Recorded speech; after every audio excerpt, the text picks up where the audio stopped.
Cidade de Santo André, município brasileiro que compõe a região conhecida do Grande ABC, situada na zona sudeste da Grande São Paulo, com uma área em torno de 175.782 km².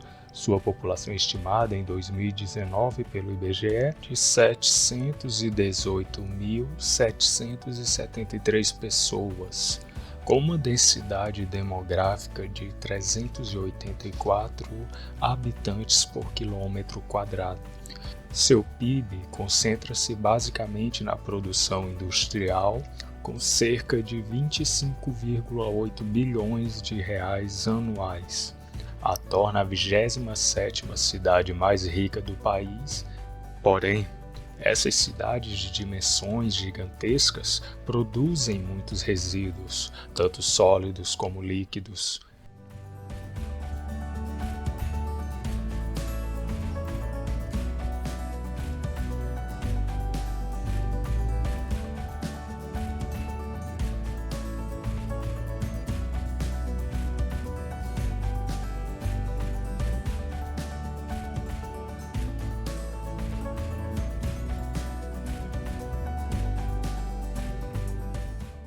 Em se tratando de resíduos líquidos, os maiores vilões, certamente, para os corpos hídricos são os esgotos de cidades densamente povoadas, que são provenientes basicamente de duas origens principais. Os esgotos industriais, que são originados de processos industriais mais variados, como indústrias de tintas, produtos alimentícios, siderurgia. Esgoto doméstico. Compreende a água decorrente de residências, águas pluviais e hospitalar. A composição desse esgoto varia de acordo com a cidade, estação do ano, índice de industrialização e quantidade de pontos de coleta de esgoto.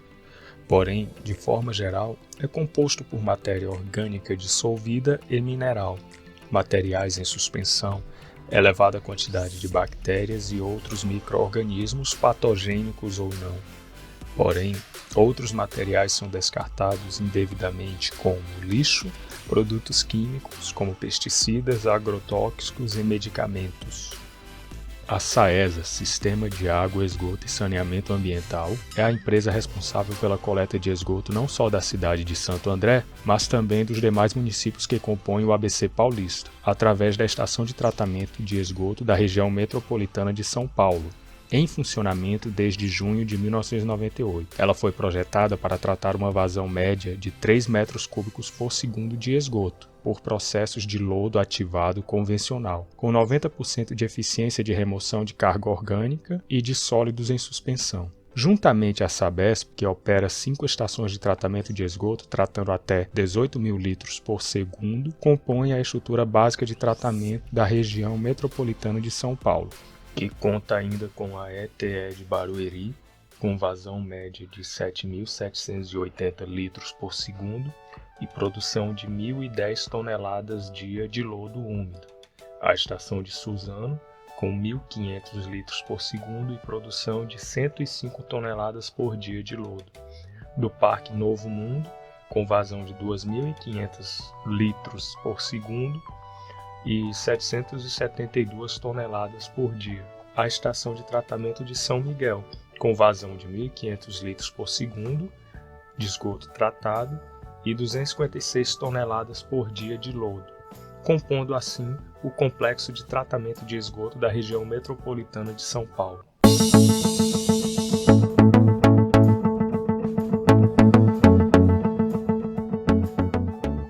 A coleta se dá a partir do momento que o usuário utiliza a água e a descarta em seu domicílio, para o encanamento. Este, por sua vez, deve ter conexão com o sistema da empresa de coleta. Os coletores podem ser bueiros, canaletas, que estão interligadas por coletores tronco. Essa ligação é gratuita e atende a uma série de parâmetros definidos pela empresa.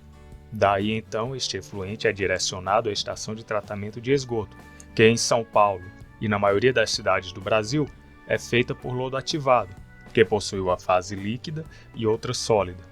em que o tratamento é um processo estritamente biológico e aeróbico.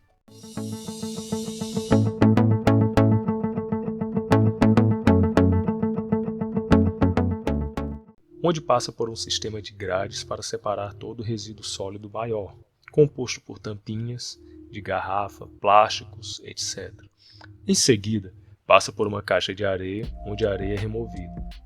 Segue então para o decantador primário, onde as partículas maiores são separadas por diferença de densidade e sedimentam-se no fundo do tanque. Como o esgoto é um material rico em matéria orgânica e micro-organismos, ele passa a um tanque denominado tanque de aeração, onde o oxigênio é injetado continuamente, permitindo que esses micro-organismos se multipliquem, consumindo a matéria orgânica presente nesse efluente. Dessa forma, deixa a água praticamente limpa, sendo necessária a passagem do líquido separado do lodo úmido por um decantador secundário, onde será removida as partículas restantes. Serão realizados testes físico-químicos para testar que essa água pode ser descartada com segurança em corpos hídricos como lagos, rios, lagoas ou utilizada como água de reuso. Porém, esse tratamento de degradação biótico gera grande quantidade de lodo.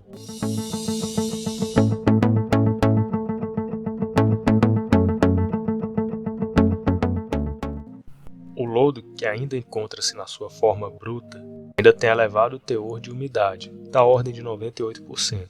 Dessa forma, ele deve ser desidratado. Um processo de adensamento por gravidade, onde as partículas mais pesadas sedimentam-se no fundo do tanque e são removidas por grandes pás giratórias. Ou por flotação, onde é injetado ar nesse efluente, o que possibilita a formação de microbolhas, que arrastam as partículas de lodo para a superfície e também são removidos mecanicamente por pás giratórias. Em seguida, esse lodo removido é encaminhado aos biodigestores, que contêm micro-organismos anaeróbicos, que habitam o ambiente sem a presença de oxigênio, que promovem mais uma etapa de degradação biótica da matéria orgânica dissolvida ainda presente no lodo, porém com menor teor de umidade. Depois, esse material passa, então, para uma etapa de desidratação por filtro prensa, que forma uma placa sólida, que passa por uma esteira e levará o lodo para uma secagem térmica, ou encaminhado aos aterros sanitários ou outro destino.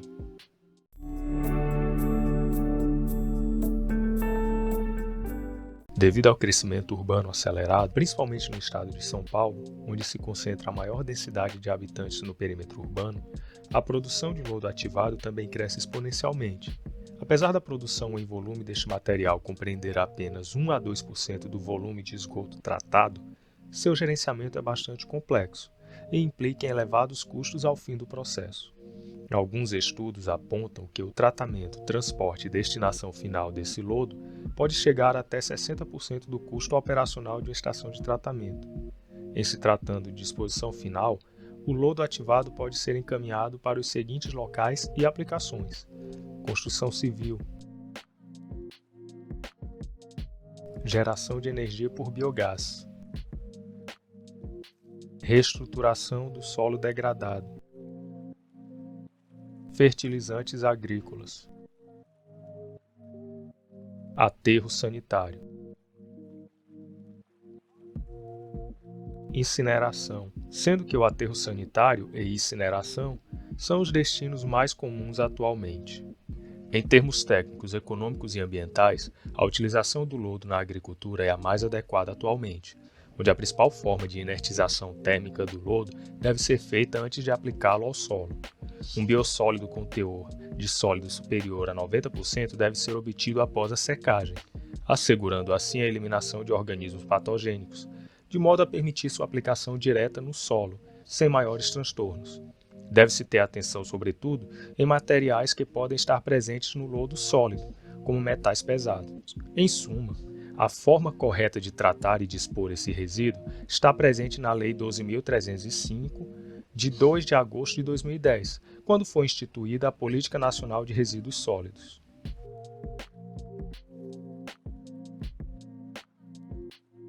Comparando a degradação biótica com a abiótica, a diferença fundamental é a não utilização de micro-organismos para degradar a matéria orgânica dissolvida por parte desta última, mas sim uma série de agentes que atuam na decomposição dessa matéria até moléculas mais simples que podem ser assimiladas como fonte de nutrientes da microbiota dos corpos hídricos. São eles a radiação solar, raios UVB, com comprimentos de onda de 280 a 320 nanômetros, reagentes químicos oxidativos, pH, temperatura, que geralmente atuam em conjunto nas estações de tratamento biótico de esgoto, já que estas são em ambientes montados de forma a possibilitar o contato com a radiação solar e os micro-organismos em crescimento são sensíveis a esses fatores.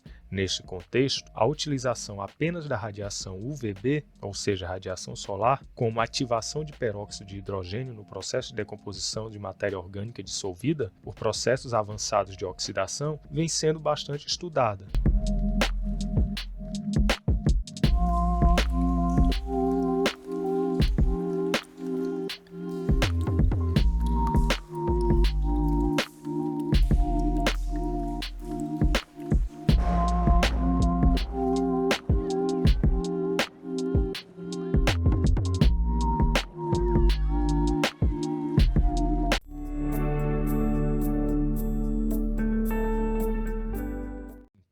Em menos resíduos no fim do processo. Pode ser implementada quando o efluente possui bastante substâncias que inibem ou dificultam o crescimento de micro-organismos para o tratamento biótico convencional da ZTE, além da necessidade de adaptar os processos às normas vigentes, como, por exemplo, a norma CONAMA 357 de 2005, que normatiza padrões rígidos de qualidade para o lançamento de efluente em corpos hídricos. Apesar de não ser uma técnica nova, ela é bastante eficiente para degradar moléculas orgânicas poliinsaturadas, com elevada aromaticidade, ou com halogenetos em sua estrutura. Os processos oxidativos avançados baseiam-se na formação de espécies de radicais hidroxila, que tem um potencial de oxidação de 2,80 volts, superior a outras substâncias oxidantes, como o cloreto, com 1,36 volts, o ozônio, 2,07 volts, e o próprio peróxido, 1,77 volts. Sendo que a principal vantagem desse método é que geralmente ele leva à completa mineralização dos componentes, resultando basicamente em CO2, água e sais inorgânicos, ou na detoxificação desse material, ou ainda torná-lo mais biodegradável.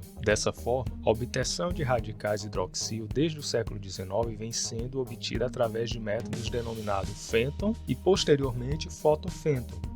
Seu mecanismo reacional consiste, primeiramente, na decomposição de peróxido de hidrogênio em meio ácido na presença de íons ferrosos, formação dos radicais hidroxil, denominada reação de Fenton, que consiste basicamente na combinação de peróxido de hidrogênio e íons ferrosos, irradiada por radiação solar no comprimento de onda da radiação UVB.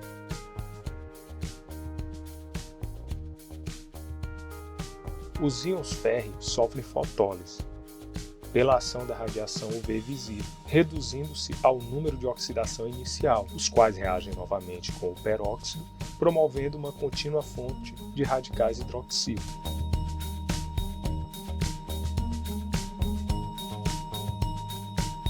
Dependendo da estrutura molecular dos contaminantes, podem ocorrer diversas reações que envolvem radical hidroxil, como remoção de átomos de hidrogênio, adição eletrofílica, transferência eletrônica e reações radicalares.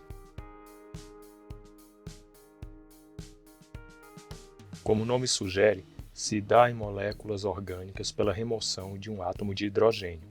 Devido sua pequena seletividade e elevada reatividade, o radical hidroxil abstrai das ligações carbono-hidrogênio de compostos alifáticos saturados um átomo de hidrogênio, levando à formação da espécie radicalar desse composto. Após a transformação ao radical do tipo hidroperoxil, se processam as seguintes reações, até que se chegue à espécie radicalar hidroxil e o composto orgânico desidrogenado. O radical hidroxil, por sua vez, reage com os compostos orgânicos em solução de acordo com a seguinte reação. É importante destacar também que a presença dos radicais superóxido em soluções em pH levemente ácido leva à regeneração de peróxido de hidrogênio, que por sua vez, fotocataliticamente, libera mais radicais hidroxil, de acordo com a seguinte equação.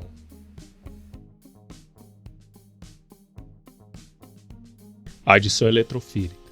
Os radicais hidroxila participam em reações de adição a sistemas π insaturados, levando à formação de radicais orgânicos de acordo com a equação.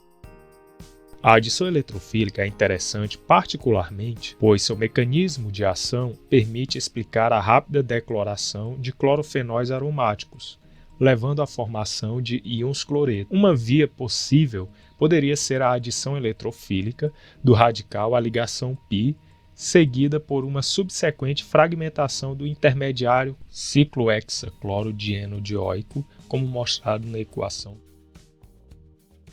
Quando a abstração de hidrogênio ou a adição eletrofílica forem inibidas por múltiplas substituições por halogênios ou impedimento estereoquímico, um radical hidroxila pode ser reduzido ao ânion hidróxido para uma molécula orgânica qualquer, como mostra a seguinte reação. A formação do dímero de radicais hidroxila em peróxido de hidrogênio pode acontecer caso sua concentração no meio seja bastante elevada. Na presença de peróxido em excesso, ocorre um fenômeno da diminuição da quantidade de radicais hidroxila disponíveis em solução, assim como outras espécies funcionando como um sequestrante de radicais, como íons fosfato, carbonato e bicarbonato. Em condições de excesso de peróxido, radicais hidroxila irão também produzir radicais hidroperoxil, que são menos reativos e não contribuem para a degradação oxidativa de substratos orgânicos. A concentração de radicais hidroperoxila é controlada pelo pH do sistema, que, por sua vez, determina a eficiência da desmutação de íons superóxido. Em comparação a outros oxidantes como cloro e ozônio, o uso de peróxido como agente oxidante possui as vantagens de facilidade de aquisição no mercado, elevada solubilidade em água,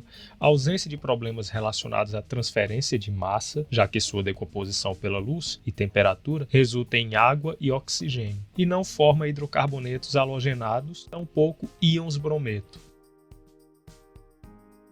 Nesse processo, um material com características de semicondutor, no caso o alótropo de dióxido de titânio, mais fotoativo, a espécime anatásica, é exposta à radiação ultravioleta, no comprimento de 254 nanômetros, característico de lâmpadas germicidas, 300 a 425 nanômetros, característico de luz negra, ou o espectro da luz solar. Devido sua atoxicidade e hidrofobicidade, esse material é amplamente empregado na forma de placas em reatores de fotooxidação catalítica para corantes têxteis e poluentes orgânicos persistentes. Esse mecanismo se dá da seguinte forma: o material semicondutor, irradiado com energia suficiente para promover um elétron de sua camada de valência, chamada banda de valência, à sua banda de condução. Esse processo, a energia do fóton irradiado e consumido no processo compõe a denominada energia de gap, que no dióxido de titânio é em torno de 3,2 elétron-volts. Assim, formam-se lacunas ou centros oxidantes, onde estes elétrons localizavam-se na banda de valência. Estes pontos com elevado potencial positivo proporcionam a oxidação de solventes orgânicos, água e bases em meio aquoso, e também o substrato adsorvidos à superfície do material semicondutor, produzindo assim tanto radicais hidroxila como radicais orgânicos. Como um receptor de elétrons, o oxigênio é fundamental nesse processo. Esses locais de elevado potencial redutor podem proporcionar a redução do oxigênio molecular a radicais superóxido, que em meio levemente ácido proporciona a formação de radicais hidroperóxido.